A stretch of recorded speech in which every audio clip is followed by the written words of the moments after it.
Se coloque de pé em nome de Jesus e abra sua Bíblia no livro do...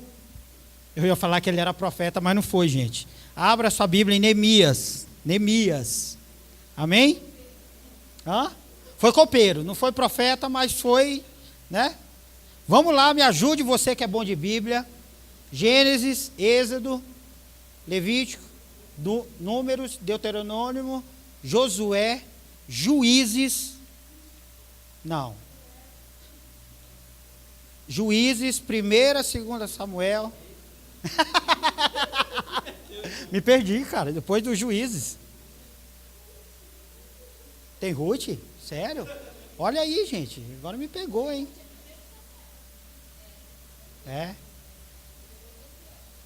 Nossa, gente, vergonha pra mim agora. Vai, Silvio, foi quem depois? Eu parei lá em Juízes. Ruth. Aí sim, 1ª, 2ª Samuel. Depois Crônicas. Reis, Crônicas. Esdras e Neemias. A história diz que Esdras e Neemias, um pouco aí de, só para você entender, em algum tempo atrás era um livro só, tá?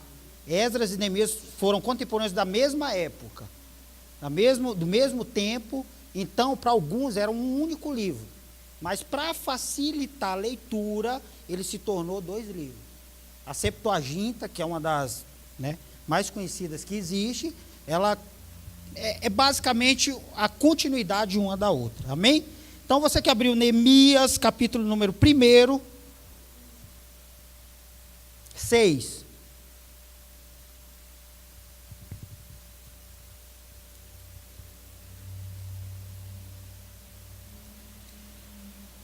Sabe o que me confundiu? Por causa da história.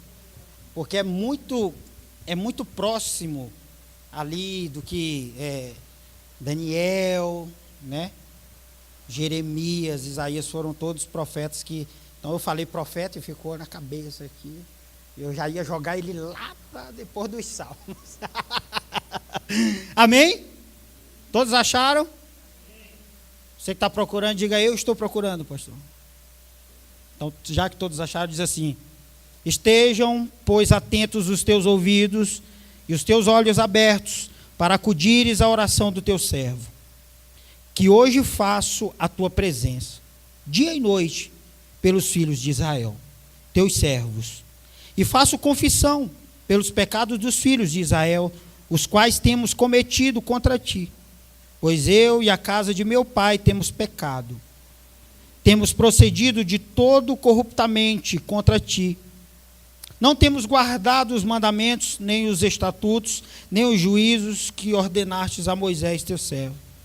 Lembra-te da palavra que ordenastes a Moisés, teu servo, dizendo: se transgredires, eu vos espalhareis por dentre os povos. Mas, se vos converterdes a mim e guardardes os meus mandamentos e os cumprirdes, então, ainda que os vossos rejeitados estejam pelas extremidades do céu, de lá os ajuntarei e os trarei para o lugar que tenho escolhido, para ali fazer habitar o meu nome. Estes ainda são teus servos e o teu povo que resgatastes com teu grande poder e com tua mão poderosa. Ah, Senhor, estejam, pois, atentos os teus ouvidos à oração do teu servo e a todos os servos que se agradam de temer o teu nome. Concede que seja bem sucedido hoje o teu servo e dá-lhe mercê perante este homem. Nesse tempo eu era copeiro do rei. Pai, eu quero te agradecer por tudo que o Senhor já tem feito e realizado. E mais uma vez, eu peço a ti, Abba, que o Senhor use-me, conduza-me segundo a tua vontade, o teu querer. Que não seja a minha vontade, mas a tua. Que o Espírito Santo possa, como tem feito aqui, fazer tudo, agir em todos. Pai, eu não vou aonde o Senhor não permita que eu vá. Que eu só prossiga até onde o Senhor deixe que a tua palavra vá, Senhor. E que ela possa ser eficaz, mais uma vez, em todos, em nome de Jesus. Amém e amém. Podemos assentar em nome de Jesus. Eu estava orando ao Senhor, e quando eu orava ao Senhor, eu ainda não tinha exatamente do que falar, no sentido de ainda não ter escolhido alguma palavra, Deus ter falado comigo, mas enquanto eu orava, Deus falou exatamente comigo sobre Neemias. Ele falou: eu quero que você fale sobre Neemias domingo, para o meu povo. E eu falei: Senhor, mas pastor, tem muito dessa coisa de, não, mas eu acho que essa aqui é melhor, eu acho que isso aqui é melhor. Eu não sei como é que às vezes vocês, os líderes, por exemplo, de célula, não sei como é que vocês trazem algum tipo de assunto para ler, mas às vezes tem aquela coisa do Deus, ainda não tenho nada, não tem? Deus, ainda o Senhor não falou comigo. E às vezes você vai para a célula e Deus te surpreende, lá acontece alguma coisa, você fala: estava tudo fora do script, o Senhor fez, agiu da maneira que o Senhor quis, porque Deus, ele é absoluto nisso. E isso eu tenho certeza que já aconteceu na vida de cada um. Mas às vezes a gente quer conter Deus naquilo que a gente quer falar, e Deus, ele não se contém nesse sentido. É lógico que o estudo é importante e sempre tem que estar preparado para falar alguma coisa. Sempre, sempre. Não vai faltar na sua boca alguma palavra quando necessário. E eu já conheço a história de Neemias e já li muito, porque para quem gosta no sentido de liderança, não tem como você não ler Neemias. Quando você vai trabalhar no sentido do improvável, de alguém que não tinha as credenciais para realizar algum tipo de coisa, é Neemias. É Neemias. Você vai chegar nessa história, você vai chegar nesse homem que desafiou muitas coisas para fazer o que ele fez. Você vai ver um homem que ele nem estava em Jerusalém, ele nem estava lá, ele nem, na verdade, ele não tinha nada a ver com aquela situação. Neemias estava servindo um rei da Pérsia. Neemias estava em outro lugar. Neemias estava acomodado lá no palácio do rei. Neemias, ele servia aquilo que o rei comia, ele comia.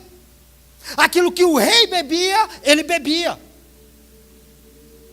Então, cara, imagina só, você está lá onde as pessoas servem. Lógico que ele serviu o rei, ele não era o rei, mas ele estava numa posição de, não, aqui está bom, aqui está legal, aqui tá bom para mim. E quantos de nós, às vezes, teme quando nós somos tirados da nossa zona de conforto? Quando nós somos desafiados a sair do lugar que a gente está, não, aqui está legal. Quantos de nós, às vezes, aí entrando talvez numa área profissional, você trabalha numa empresa e você tem certo tipo de empresa e aparece uma oportunidade e você fala assim: ah, não, aqui eu estou acostumado aqui. Não tem isso? Né, Luiz? O Luiz é o único que pode dizer que ele não tem medo dessas coisas, ele vai mesmo. Mas muitos de nós às vezes ficam: não, tá bom aqui. E Neemias, ele tinha tudo para dizer isso. Só que a Babilônia, Israel, os hebreus, o povo ali, Jerusalém, tinha sido destruído. A cidade estava um caos. A cidade tinha sido derrubado tudo. É como se, por exemplo, vamos pegar hoje nossos dias atuais. Há 2 dias atrás, o presidente Trump dos Estados Unidos deu uma ordem para que mísseis fossem até a Síria. Você tem ideia do que é isso, cara? É como se tivesse um sírio aqui hoje, trabalhando, bem de vida, e chegasse alguém e ele dissesse assim: como está o meu país? Como está o meu lugar? E alguém chorando para ele, foi isso que aconteceu com Neemias. veio algumas pessoas de lá e ele perguntou: e como está Jerusalém? Aí disseram assim: Neemias, não ficou pedra sobre pedra, Neemias. É um caos, está destruído, os muros caíram. E a Bíblia diz que Neemias chora. A Bíblia diz que Neemias chora. E ele vai orar a Deus. E aqui é uma das primeiras orações que ele faz. E o engraçado de Neemias é que ele não faz uma oração pausada. Ele diz assim: Senhor, escuta a minha voz que clama dia e noite. Então a Bíblia, aqui ele está dizendo assim: eu estou orando continuamente, Senhor, porque eu preciso da tua resposta. É como se esse Ciro estivesse aqui, alguém dissesse assim: cara, aquelas bombas destruíram tudo. E ele dissesse assim: eu vou voltar, eu vou para lá. Você é louco? E Neemias está lá, e ele sempre, é o que dá a entender, ele sempre serve o rei com alegria, mas dessa vez ele vai servir o rei, e quando ele chega, o rei percebe o seu semblante triste. Neemias está triste diante do rei, e ele disse assim: o que tem, Neemias? Qual é o motivo da tua angústia? O que abate o teu coração? E ele disse: ó rei, minha cidade está destruída, meu país está em ruína, os meus a quem eu amo estão lá, e eles não têm o que fazer, e sei lá, mas eu quero ir lá. E o rei pergunta: quando você volta? Funcionário bom é outra coisa, né? É como se ele dissesse assim: teu emprego está garantido quando você voltar. Ele olha para a rainha, diz que ele olha para a rainha, porque tem gente que acha que mulher não tinha importância, diz que o rei olhou para a rainha. Nesse tempo a mulher já mandou no Ataxerxes lá e disse assim: o que você acha, rainha? Aí disse assim: deixa. Porque se for para ele servir aqui com tristeza, é melhor que ele vá. E deixou Neemias ir. Neemias, ele pede cartas para que ele possa passar, porque não era tão simples. Digamos que você quer sair daqui para chegar até o Rio Grande do Sul, um exemplo. Você tem que passar por mais 2 estados. Amém? Então esses estados, eles viviam em guerra. Então ele pede uma carta de referência dizendo assim: quando eu passar, que eles deixem eu entrar. E ele levou essa carta e ele mostrava: ó, Ataxerxes está dizendo que eu posso entrar aqui. Eu sirvo o rei da Pérsia. E eles deixam Neemias entrar, e Neemias vai passando. E a Bíblia diz que quando Neemias chega nas portas de Jerusalém, ele chora mais uma vez. Ele chora de novo. E ele está lá, e ele ora de novo, ele espera anoitecer, e diz que quando anoitece, Neemias pega o seu animal que ele andava nele, e ele vai por dentro da cidade. E ele começa a ver cada lugar. E ele começa a ver a primeira construção de Jerusalém, ela havia várias portas. Se você observar, quando você lê Neemias, você vai vendo que há vários tipos de portas: portas das ovelhas, portas dos peixes, era onde muitas das vezes os comerciantes eles usavam, porque a entrada da cidade era mais importante, porque era lá onde a pessoa era recebida, e havia a porta principal, mas havia várias portas. E diz que Neemias, ele sonda o lugar, ele procura o lugar, ele cerca o lugar, e em cada lugar que ele vai orando, ele vai clamando a Deus, ele vai dizendo: ah, Senhor, o que será que aconteceu aqui? Porque isso está destruído. E diz que ele vai chorando, ele vai chorando, ele vai chorando, ele vai chorando, ele vai chorando, até que ele volta aonde ele estava. E quando Neemias volta para onde ele está, ele faz uma convocação geral. Ele convoca aqueles que ficaram, ele convoca aqueles que, os remanescentes, aqueles que ainda estão lá em Jerusalém. Aí algo me remeteu à história e eu fui, porque quando Daniel, ele é levado até a Babilônia, a Bíblia diz que Nabucodonosor, ele escolhe os melhores da terra para servir aos outros, a nação dele. Então digamos que ele deixou apenas em Jerusalém a escória, digamos que ele deixou apenas em Jerusalém quem não era útil aos olhos dele, digamos que ele deixou em Jerusalém os velhos, aqueles que não podiam andar, talvez aqueles que eram doentes. É isso que dá para entender. Porque todas as vezes que eles iam invadir uma cidade, eles levavam o quê? Os jovens e os mais fortes e os sábios. É isso que fala lá em Daniel. Só que ali não. Imagina Neemias chamando, convocando as pessoas que aparecem. Velhos, pessoas sem força, pessoas que não iam ter utilidade nenhuma em outro reino. Seriam pessoas que só iam, vem para cá, mas não serve para nada, então deixa aí. E Neemias convoca.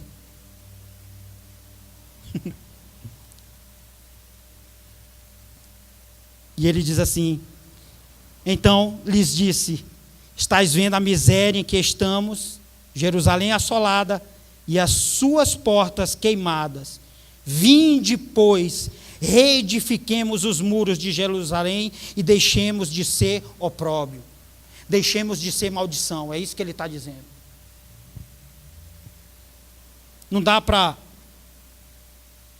ler o livro inteiro aqui.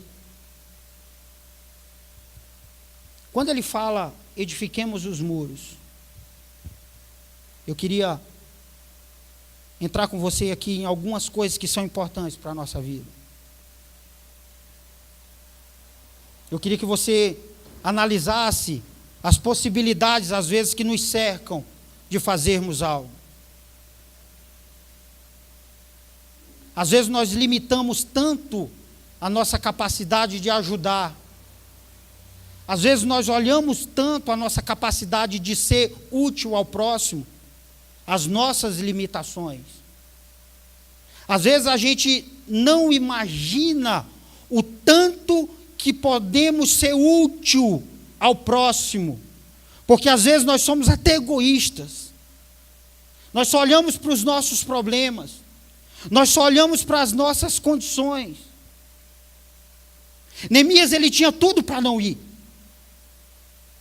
Neemias tinha tudo para dizer: não vou.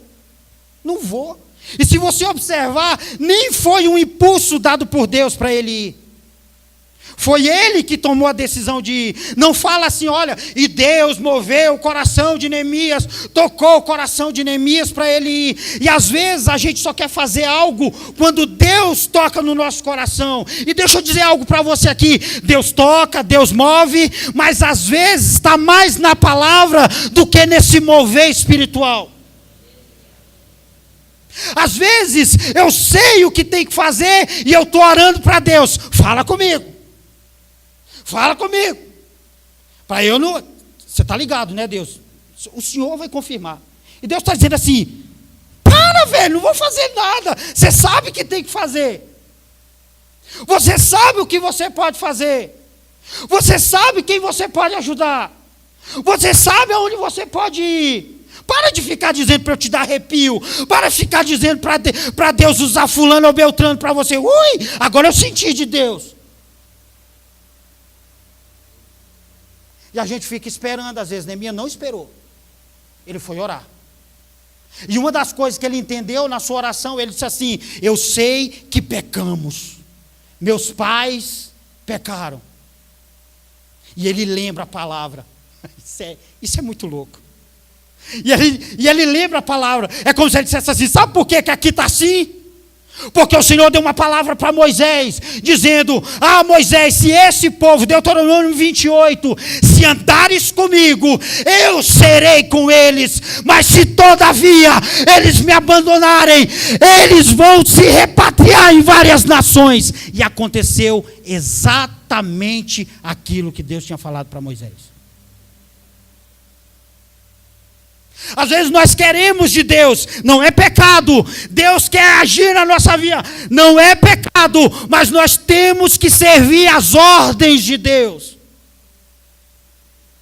Quem não segue as ordens de Deus vive em caos. Quem não serve as ordens de Deus é senhor da sua vida. Não deixa o Senhor ser o Senhor realmente.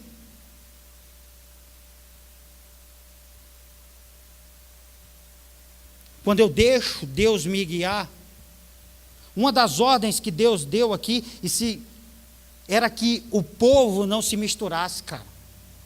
Deus falou isso várias vezes. Por quê? Não era só por causa da cultura, era principalmente por causa da idolatria. Deus por várias vezes, não é que Deus não queria outro povo, senão ele não tinha aceitado, por exemplo, Raabe, que era uma prostituta, e ela está lá na genealogia de Jesus Cristo, porque ela aceitou, ela mudou, ela foi transformada, ela não viveu o contrário, ela não saiu do certo para viver o errado. E por ela ter aceitado aqueles espias dentro da sua casa, a Bíblia diz que ela foi aceitada como justa. E no livro dos Hebreus fala dela como uma mulher, uma guerreira vitoriosa. Está aí a diferença. Mas o povo não, o povo viveu o contrário. Eles se misturaram com coisas que Deus disse assim, não, cara, é errado. E não adianta, querido, não adianta. O Deus da Bíblia, do Novo Testamento e do Antigo, tem muita coisa que é diferente. Ah, mas é o mesmo Deus. É sim, é o mesmo Deus. Só que você vai ler Gênesis até Malaquias, você vai ver um Deus que toda vez que o povo não fazia o que ele queria, eles eram destruídos. Nem adianta falar aqui que, não, mas é amor. Amor a partir de Jesus Cristo, tá? Não foi à toa que Jesus disse assim, vocês dizem olho por olho, dente por dente. Eu digo, amai os que vos odeiam. Mudou aí. Mas lá atrás, não andava na linha não. Deus falava assim, faca na caveira. Faca na caveira. Não tem o que fazer. Eu dei uma lei para eles seguirem. Eles não querem andar, problema deles. Não é que Deus mandava o mal, mas ele permitia, deixava que muitas coisas acontecessem. Era lei, cara. Então, todo dia, dá um glória a Deus quando você acordar e diga assim, obrigado pela graça, Senhor. Todo dia faça isso. Porque se fosse pela lei, eu não estaria aqui, talvez. Muitos de vocês não estariam aqui, porque a lei permitia isso. Então eles foram destruídos por isso. E Neemias, ele lembra. Ele fala assim, eu sei que o Senhor deu as ordens a Moisés, e eles não cumpriram. E ele diz assim, perdoa eles, Senhor. E nos perdoa também. E Neemias chega para reconstruir os muros. Uma das coisas que me chama a atenção de Neemias, quando ele vai reconstruir os muros, que ele chama todas as pessoas para fazerem algo. Vamos supor, se você vai construir uma casa, quem você chama? Pedreiro. Mas se você for construir um prédio, você tem que chamar um engenheiro. Porque uma coisa é você construir uma casa com alicerce, outra coisa é você construir várias casas uma em cima da outra, sim ou não? Só que a mão de obra que Neemias tem, vamos combinar, gente. O cara levou todo mundo que era bom. Ele levou os engenheiros, ele levou os médicos, ele levou a classe, os filósofos, ele levou os inteligentes. Aí ele deixou lá os que não serviam. Sim ou não? Não é à toa que quando ele vai reedificar os muros, que ele vai ler quem vai ajudar, ele cita algumas profissões. Ele ficou, e quem vai cuidar da porta tal, é o ourives tal. Aí o cara olha assim e fala, mano, você sabe fazer alguma coisa de carpintaria? Não. Você sabe fazer alguma coisa de pedreiro? Não. Se alguém ficar doente, você sabe tratar esse alguém? Não. Mas o engraçado é que eles diziam assim, mas eu vou. Mas eu vou. Mas eu faço. Então aqui, sabe o que às vezes eu aprendo? Às vezes tem muita gente, tem muita teoria, mas tem poucas atitudes. E Deus, ele está muito mais preocupado naquilo que você faz do que naquilo que você diz que pode fazer.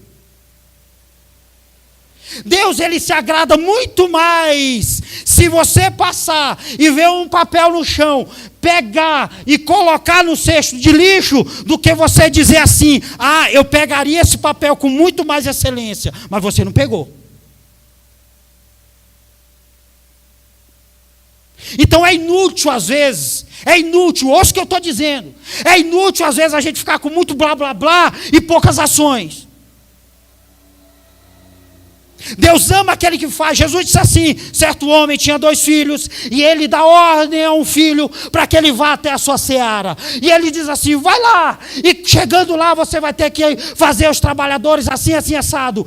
Um dos filhos disse assim: pai, eu irei. Só que ele não foi. E Jesus disse assim: mas o outro filho disse: pai, eu não irei, mas ele foi. Aí Jesus pergunta: qual dos filhos tem mais honra para o seu pai? Aí disseram assim: lógico, aquele que foi, Jesus. Aí ele disse assim: falastes bem, aquele que foi. O que acontece na teoria do que Jesus está dizendo? A gente aprende, a gente absorve, a gente sabe o que tem que fazer, a gente até diz que vai, mas não faz. E às vezes a gente critica quem faz, mesmo que faça mal feito. Mas Deus honra muito mais o que faz mal feito do que aquele que não faz nada. Deus honra muito mais. Então faça, aos trancos e barrancos, mas faça. Você vai errar, mas Deus vai lá para te capacitar, querido. Porque é nos seus erros que o Senhor vai ser aperfeiçoado. Um exemplo disso é Paulo. Paulo era doutor da lei. Paulo era fariseu. Paulo conhecia a lei de ponta a ponta. Paulo entendia, só que um dia, aí aqui entra o que Deus faz às vezes, que a gente acha que entende, e Deus, você não entende nada. Deixa eu te virar de cabeça para baixo aqui, você saber o que eu estou falando. A Bíblia diz que Paulo vai para prender os cristãos, mas quando ele chega, indo até aquela cidade, uma luz aparece para ele e brilha, e pergunta: Saulo, Saulo, a quem tu persegues? E ele diz: quem é, Senhor? Ele diz: eu sou Jesus. Saulo, você está fazendo tudo errado, meu filho. Deixa eu te mostrar o que é certo. E a Bíblia diz que Paulo, de perseguidor, passa a ser perseguido. É isso que Deus faz, cara. É isso que Deus faz. Eu lembro que quando eu comecei a tocar,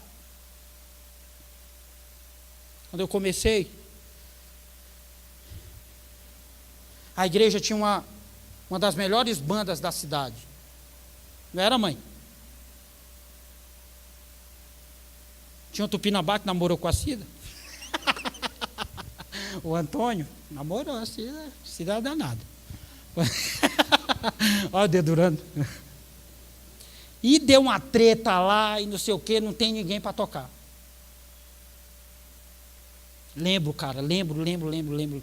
Assim, tá em mim, é aquelas memórias que não saem. A igreja, o escritório era no fundo da igreja, digamos, se fosse ali, tinha uma janelinha. O Adailson estava tendo uma reunião com o pastor, e na hora que ele disse assim, o pastor disse assim: quem vai tocar? Eu estava passando. Aí o Adailson olhou para mim e falou: o Ronaldo. Ele vai me ajudar. Cara, eu não sabia fazer um dó direito. Os dedos eram travados. Aí eu ouvi minha voz, eu voltei, ele falou: vem cá. Vem cá. E eu entrei com as pernas tremendo já. Eu tinha 16 para 17 anos de idade. E as pernas tremendo, eu falo: oi. Aí o pastor estava lá, o pastor disse assim: você quer ajudar o Adailson no louvor? E eu disse assim: pastor, não sei tocar. E o Adailson, ele sempre foi, sabe aquela pessoa que nasce com dom? Ele tocava bateria, ele tocava baixo, ele tocava guitarra. Hoje ele tem uma escola, é um ótimo. Ele desenvolveu a vida dele. Meu amigo, a Dai conheceu ele. Mas eu lembro, cara, a mãe dele tocava acordeon. Ela que ensinou ele a tocar. Tinha ele e o irmão dele, que era o Jair. Eu lembro. Eu ia tocar toda terça-feira na igreja. Né, mãe? Eu chegava lá, oh Jesus, quem dera eu tivesse uma guitarra como essa. A guitarra estava soltando os negócios dela, assim, ela falhava. E às vezes a igreja tinha 10, 15 pessoas, uma igreja que cabia 500 pessoas. E eu tocava, mas uma alegria, sabe? Eu errava as notas, mas era uma alegria, cara. Eu fazia os negócios lá que não tinha nada a ver, daí eu só olhava assim para mim, mas meu coração ardia. Ardia, cara, queimava quando eu via as pessoas vir na igreja. E quantas vezes eu vi minha mãe vir na igreja, meu irmão alcoólatra, meu irmão bebia, era agressivo. E por várias vezes eu via minha mãe vir lá, e com a foto dele, ela colocava diante do altar e dizia: visita meu filho, Senhor, visita meu filho. E quando eu vi minha igreja ali precisando de mim, eu disse: eis-me aqui, Senhor, eis-me aqui. Eu posso não saber tocar, Senhor, eu posso não saber cantar, mas me usa, Pai. E Deus me honrou, querido. Me honrou, eu fui, e eu tocava terça, quarta, o ensaio era assim, que eu estava às 4, eu não ligava para nada, eu voltava a morar dentro da igreja, porque aquele lugar eu amava. E eu vi Neemias sentir isso. Eu vi Neemias chegar naquele lugar. E ele andando, ele talvez pensou: eu corri aqui, eu caí desse muro. Essa casa era a casa dos meus avós. Eu não posso deixar isso acontecer. E ele disse: edifiquemos os muros. O que você está esperando para edificar os muros? Está esperando virar pastor? Está esperando virar alguma coisa? Deixa eu te dizer, Deus quer pessoas dispostas. Deus quer pessoas dispostas. Não espere só os líderes fazerem. Não espere só o pastor fazer. Faça o que tem que ser feito.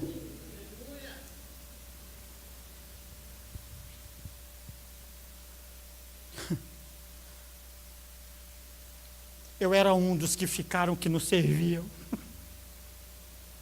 Eu era um dos que, quando eu passei, quando ele olhou para mim e disse assim: eu preciso de você. Mas com meu coração temendo, com medo, eu disse: eis-me aqui. Eis-me aqui. Eu não era pastor ainda. Quando tinha a igreja ali do pastor Gilmar, querido. Não tem os dias, eu não falo isso para tipo, tá falando para se gloriar. Não. Eu trabalhava na fábrica, acordava 3h40 da manhã todos os dias, inclusive sábado e domingo. Eu pegava a Dai no trabalho dela, quando ela trabalhava no Ricói, eu já ia arrumado, eu já ia perfumado, mas a perua era fumaça pura, cara, não era, Tiago? A perua do pastor, misericórdia, gente. Uma vez a polícia parou e disse assim: eu vou te prender, cara, porque se alguém comer esse pão vai morrer. Porque olha só a situação dessa perua. Mas eu ia mesmo assim, eu pegava a Dai de perua, era comédia. Aí eu pegava a Dai, já levava um Doritos para ela, que ela amava Doritos, um desse tamanho assim, mas eu já ia pronto, arrumado, perfumado, de fumaça de perua. Aí eu chegava lá, eu abria as portas, eu ligava a guitarra, cara, e meu coração explodia de alegria quando entrava 1, 2, 3 pessoas, e eu faria tudo de novo, irmã Sandra, porque uma dessas pessoas, eu nunca esqueço quando a Carol disse assim, sabe, eu cheguei naquela igreja e eu queria me matar, eu não tinha alegria, mas quando eu olhei para aquele menino lá dando risada, eu me alegrei com ele, e hoje você está aqui, filha, hoje você é a referência disso, você pode ser a referência para alguém. Não olhe a situação, a dificuldade, você vai dizer: você era pastor, não era nada, eu não era nada. O pastor Gilmar sumiu por 15 dias, eu nem sei para onde ele estava. E era eu que abria, pregava e tal. E um dia veio lá um pastor, não sei de onde, veio falar lorota, aí eu dei no meio. Falei: aqui não, violão, aqui não.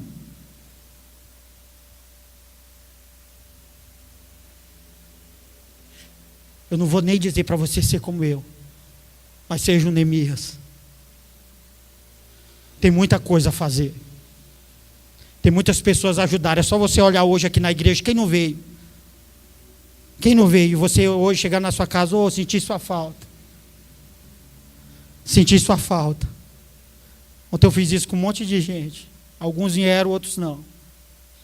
Mas eu disse, eu estou sentindo sua falta, eu te amo. Vai lá para eu te dar um abraço. Eu sei que às vezes que o que eu faço não é suficiente, eu sei. Eu sou muito limitado. Eu tenho uma vida paralela muito difícil, cara. E eu não vou usar isso de desculpa aqui. Mas essa igreja só está aqui, não é por causa de mim, é por causa de vocês. É por causa de vocês, principalmente de vocês. Eu nem queria. Eu falei várias vezes para Deus, falou, não, sai fora, Deus, escolhe outro.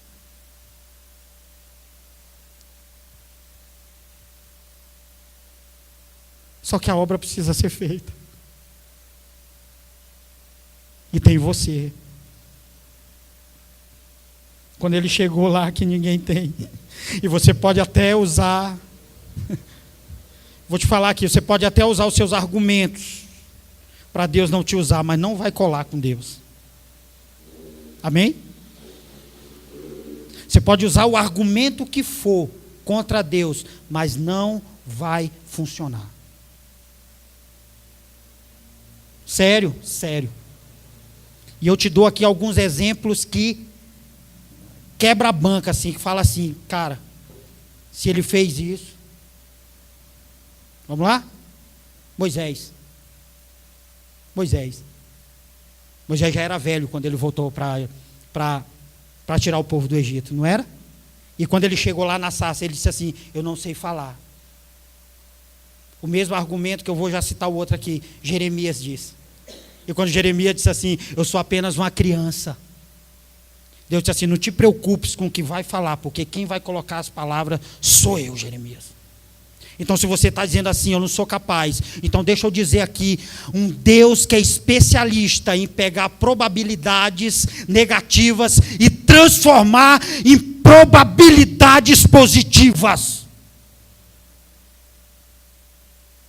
E se você usar talvez a sua decadência, ele vai dizer, como ele disse para Paulo, e hoje eu citei isso para alguém, e eu vou voltar a dizer aqui, quando Paulo disse assim, tira de mim esse espinho, ele disse assim, a minha graça te basta, Paulo, e o meu poder se aperfeiçoa nas suas fraquezas. Então Deus não está procurando o seu poder, sua força, sua capacidade, Deus está procurando você. Ele não está nem aí com a sua força ou sua capacidade, porque não vai ser você, vai ser Ele.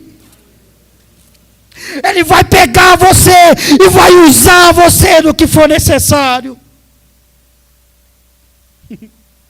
Deus pegou Gideão, e qual foram os argumentos de Gideão? Eu sou o menor da minha casa. E ele disse assim, eu não perguntei isso. É você e acabou. Ele falou, não, e fez prova. Aí Gideão, agora eu sei que é tu, Deus. Quantas vezes a gente não faz isso com Deus? Quantas vezes a gente fica prova,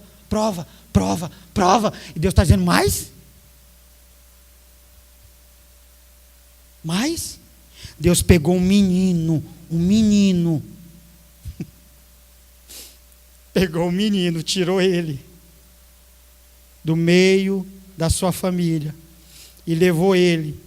E eu não gosto de dizer que Golias foi o primeiro desafio de Davi, porque não foi. O primeiro desafio de Davi foi ter enfrentado o urso e ter enfrentado aquele leão.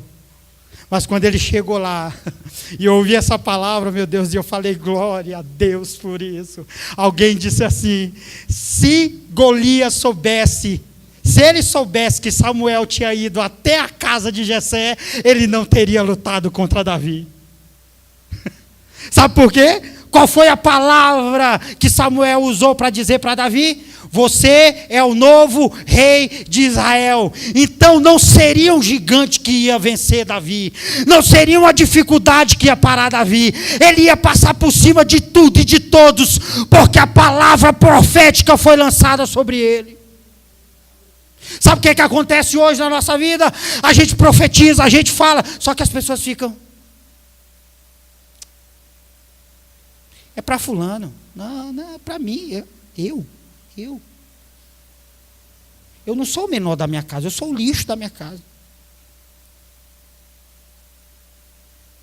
Você vai aceitar o que o diabo fala para você? Ou você vai aceitar o que Deus fala para você?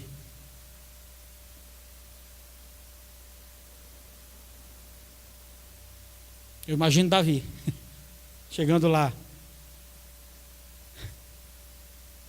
Na cabeça dele, eu posso pensar. Cara, Samuel foi lá em casa, ele é o profeta. E ele disse que eu vou ser rei. Vai ser esse gigante? Ô gigante, tu vem contra mim com pau, pedra, espada, mas eu vou contra você no nome do Senhor dos Exércitos. Já era, gigante, vaza. Não dá. Você vai perder, mano. Vai embora.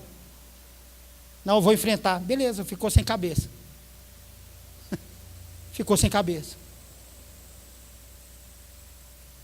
Jesus disse assim: a seara é grande e os trabalhadores são poucos. Oremos ao Senhor para que envie trabalhadores para a sua seara. A seara está aí, querido. A seara está aí. Eu quero orar por você. Eu sei que a gente tem o nosso momento de oração e hoje eu vou fazer isso orando pela sua vida diferente.